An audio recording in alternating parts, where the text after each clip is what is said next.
Hello guys, this is Vedanand Singh. Welcome to my YouTube channel.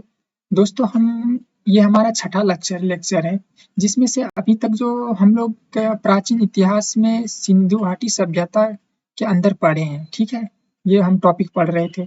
आज हम इस टॉपिक में जो पीछे हम लोग पढ़े हैं, हाईलाइटेड पॉइंट एक बार कर देता हूँ, और उसके बाद हम लोग यहाँ के जीवनी के बारे में पढ़ेंगे। जीवनी के अंदर में क्या क्या पढ़ेंगे? हम लोग यहाँ जीवनी के अंदर में पढ़ेंगे राजनीतिक, सामाजिक, आर्थिक एवं धार्मिक, ये हम यहाँ के बारे में पढ़ेंगे। ठीक है, लेकिन सबसे पहले जो अभी तक जो हम लोग पढ़े हैं, एक बार मैं उसका रिकैप करा देता हूँ कि क्या क्या पढ़ चुके हैं। हाँ, एक चीज मैं जरूरी बात आपको ये बता देता हूँ कि ये जो वीडियो है, मेरा ये सेकेंड लास्ट वीडियो है। उसके बाद हम क्या करेंगे, सिंधु घाटी सभ्यता का जो विस्तार में जो यूपीएससी के सिलेबस के बेसिस पे हम डिस्कस करेंगे, वो हमारा अगले के अगले वीडियो से आएगा। ठीक है, तो आज ये मेरा सेकेंड लास्ट वीडियो है। उसके बाद मैं नेक्स्ट वीडियो में एक बार फिर से जो इम्पोर्टेंट स्थल है, जो आप भूले ना, वो चीजें रिवीजन करा दूंगा। चलिए, आज हम चलते हैं कि हम लोग इसमें क्या क्या हाईलाइटेड सिंधु घाटी सभ्यता से अभी तक पढ़े हैं।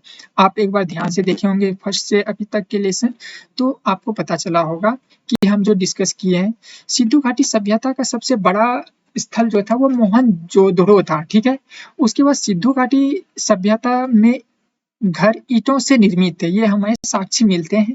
और उसके बाद तीसरा पॉइंट क्या था, सिंधु घाटी सभ्यता का जो काल कांस्य ताम्रयुगीन काल कहलाता था। ठीक है, इसके अलावा क्या था, सिंधु घाटी सभ्यता के लोग लोहा व घोड़े से परिचित था।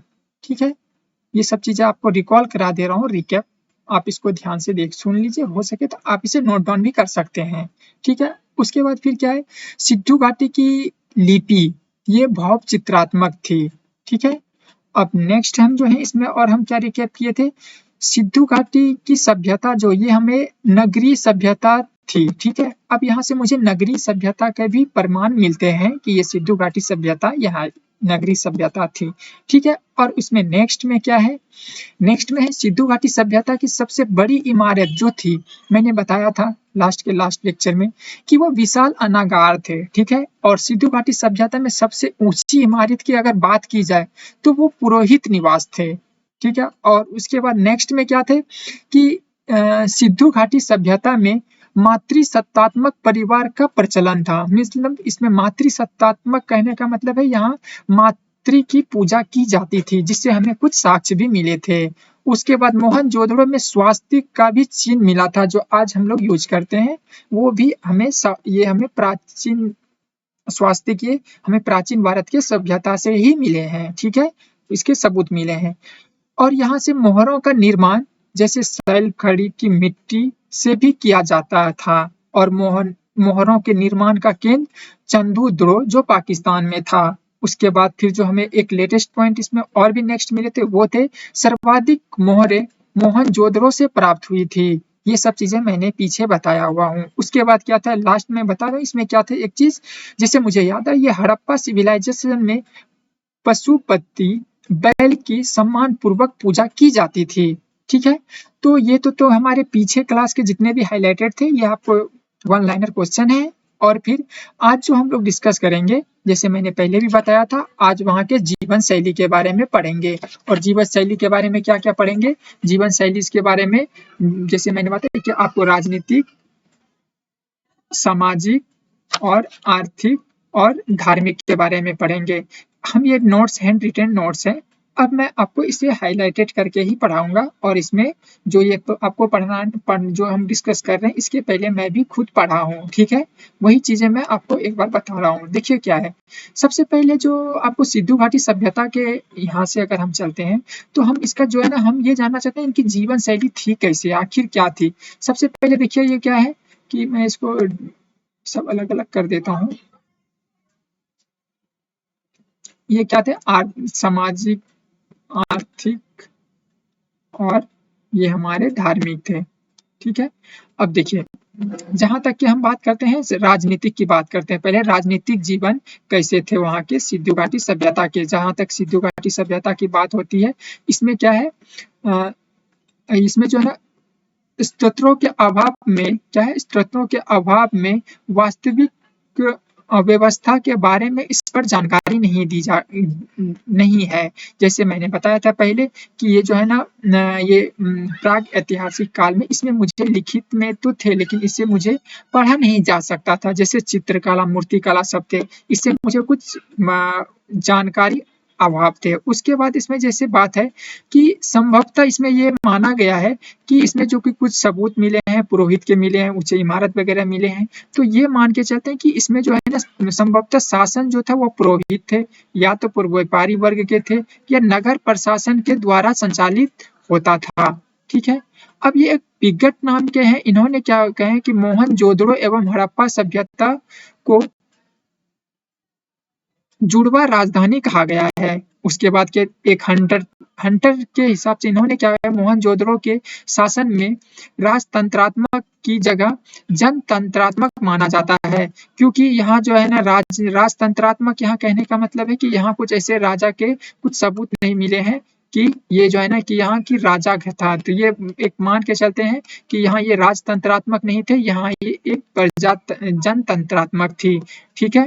उसके बाद देखिए क्या है, यहाँ जो है ना हमें क्या क्या जो मिले हैं, इसमें जो है ना महल, अस्त्र शस्त्र का अभाव दिखता है, इसलिए हम ये मान के चलते हैं। और इनके हंटर के हिसाब से इन्होंने जो बोले हैं कि ये एक जनतांत्रात्मक था, मतलब यहाँ से महल और अस्त्र शस्त्र से नहीं थे। तो इससे मुझे एक दो चीज और भी मिलते हैं कि यहाँ के लोग शांति प्रिय रहा करते थे। अब देखिए जैसे अब हम चलते हैं यहाँ सामाजिक जीवन में यहाँ के क्या थे। एक मिनट में आपको हाइलाइटर साइड सामाजिक जीवन में क्या थे, सामाजिक जीवन के बारे में अगर चर्चा करें तो इसमें क्या है, समाज की सबसे छोटी इकाई परिवार थी। संभवतः परिवार मातृ संतात्मक थी। देखिए क्या है, जैसे कि इसमें बताया कि समाज जो है ना ये छोटे इकाई थे, इनके परिवार थे, और ये मातृसत्तात्मक थी। मातृसत्तात्मक, इसमें जो है ना कुछ मूर्तियां वगैरह भी मिले हैं, और जिनके मूर्ति जो वो माता को पूजने का है कि उसे माता को सर्वश्रेष्ठ माना गया था, जो हमें यहाँ साक्ष्य मिलते हैं। और क्या है, वर्ण व्यवस्था का पूर्ण प्रमाण नहीं, परंतु समाज कई वर्गों में विभाजित था, जैसे पुरोहित, व्यापारी, श्रमिक और शिल्पी आदि में थे।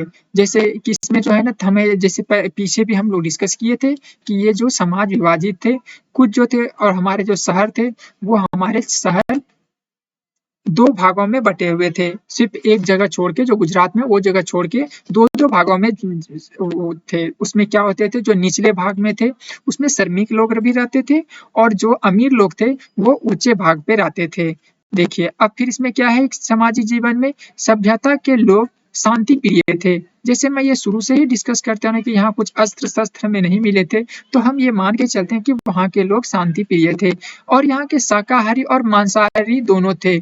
सामाजिक जीवन में वहाँ के जो लोग थे उन्हें शाकाहारी और मांसाहारी दोनों थे, क्योंकि यहाँ से कुछ ऐसे हमें साक्ष्य भी मिले हैं कि वो लोग शिकारी थे, और कुछ लोग ऐसे थे जो कि वहाँ शाकाहारी भी थे। और इसमें आभूषण जो है ये प्रयोग में पुरुष और स्त्रियां दोनों किया करते थे, ये मुझे साक्ष्य भी मिले हैं। अब देखिए मनोरंजन के से इसमें पासे, नृत्य, शिकार और पशुओं की लड़ाई आदि ये हमें ये साक्ष्य मिले हैं सर। अब देखिए हम चलते हैं आर्थिक पे। आर्थिक की बात करें तो आर्थिक बहुत महत्वपूर्ण है। इसमें आर्थिक जीवन के बारे में क्या है, यहाँ से हमें कृषि के मिले हैं। यहाँ से कृषि में मुझे क्या मिले हैं, यहाँ जुताई, बुआई, सिंचाई और सभी विधि से ये लोग परिचित थे। ठीक है, जहां तक कृषि में है ये सब परिचित थे। उसके बाद इसमें गेहूं, जौ, मटर, कपास से परिचित थे। चावल भी यहाँ से परिचित थे।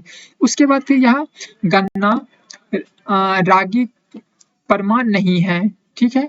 अब यहाँ पशुपालन में जो थे, यहाँ पशुपालन में क्या थे, एक प्रिय पशु जो था ये कुबड़ वाला सांड, ये यहाँ के प्रिय पशु में थे। इनके भी कुछ साक्ष्य वगैरह मिले थे। उसके बाद इसके अलावा क्या थे, गाय, घोड़ा आदि से परिचित थे यहाँ के इस सभ्यता के लोग। अब देखिए प्रमुख उद्योग में क्या है, प्रमुख उद्योग में सूती वस्त्र थे, बर्तन, शिल्प आदि के साक्ष्य मिले हैं। अब देखिए व्यापार की दृष्टि से क्या थे, यहाँ के पश्चिम एशिया, मध्य एशिया और ईरान अफगानिस्तान से ये लोग व्यापार किया करते थे, क्योंकि ये हमारे जो तीन जैसे गुजरात थे, गुजरात में इनके कुछ बंदरगाहों के भी सबूत मिले हैं, और फिर ये सब चीजें मैं आपको बता चुका हूँ।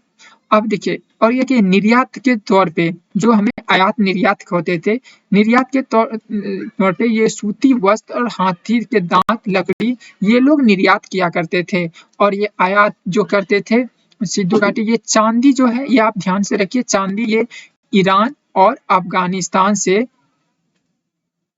आयात के तौर पे आते थे। उसके बाद जो ये टीन थे, टीन का जो ये है कि अफगानिस्तान से इनका आयात किया होता था। उसके बाद तांबा का क्या था, जो खेतड़ी जो है राजस्थान में, याद रखिए ये बहुत ही फेमस है।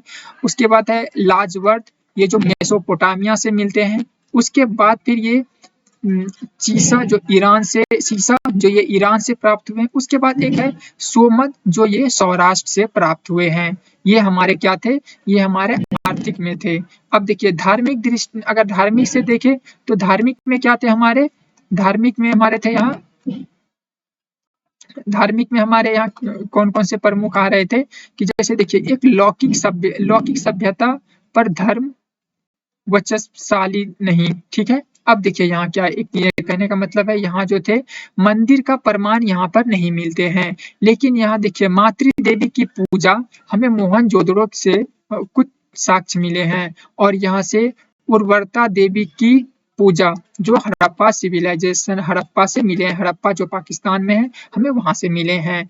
और एक मोहर से प्रमुख देवता पशुपति नाथ का प्रमाण मिले हैं, ठीक है। जैसे मैंने पीछे भी बताया, यहाँ जो है ना पशुपति नाथ के कुछ साक्ष्य भी मिले हैं। और इसके अलावा यहाँ नाग पूजा, लिंग योनि पूजा और वास्तविक स्वास्तिक के चिन्ह मिले हैं। इसके बाद यहाँ से क्या थे, अग्निकुंड के प्रमाण मिले हैं, लोथल और कालीबंगा से मिले हैं। उसके बाद यहाँ से एक चीज और जो इम्पोर्टेंट है, ये आपको याद रखने की जरूरत है, यहाँ के लोग जो थे वो शांति प्रिय के साथ साथ ये लोग एनवायरनमेंट के बारे में भी सोचते थे, पर्यावरण से। यहाँ क्या करते थे, वृक्ष और पशुपालन का भी प्रमाण मिलते हैं, ठीक है। तो बस आज के वीडियो में बस इतना ही मैं करना चाहता हूँ। और आगे के जो वीडियो आएंगे, आगे के जो वो लास्ट वीडियो रहेंगे, और उस वीडियो में हम पूरा एक बार सिर्फ जो प्रमुख स्थल हैं उसको डिस्कस कर लेंगे। डिस्कस करने के बाद हम लोग फिर अब चले जाएंगे फिर यूपीएससी के पॉइंट ऑफ व्यू से, और जो हमारे यूपीएससी और स्टेट पीएससी है उसके एग्जाम के व्यू से हम डिस्कस करेंगे, ठीक है। थैंक यू, जय हिंद, जय भारत।